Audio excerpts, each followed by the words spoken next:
আল্লাহ অসীম রহমত যে আমি 17 বছর পর এই একটা ফ্লোরে আমি বক্তব্য রাখতে পারছি।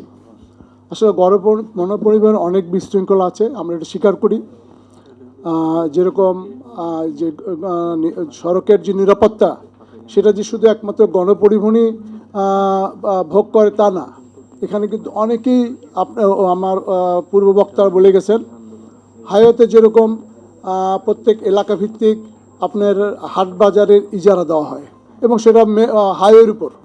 আপনারা দেখবেন যে প্রতি সপ্তাহে এই হাটগুলো বসেন, ঈদের কোরবানির হাট পুরা রাস্তার উপর।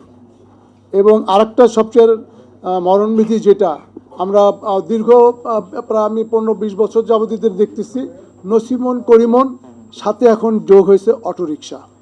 তারা আপনি যেখানে প্রায় হাইওয়েতে এখন রোড ডিভাইডার আছে, তারা কিন্তু যখন আসে উল্টা পথ দিয়ে আসে, এটাও কিন্তু একটা অনিরাপদ সড়ক হয়ে যায় এবং তখন কিন্তু দুর্ঘটনা সৃষ্টি হয়।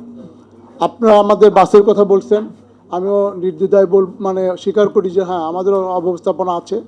এই অব্যবস্থাপনার জন্য দায়ী যে শুধু আমরা গণপরিবহন মালিকরা তা না, আমাদের সাথে আরও অনেকে জড়িত।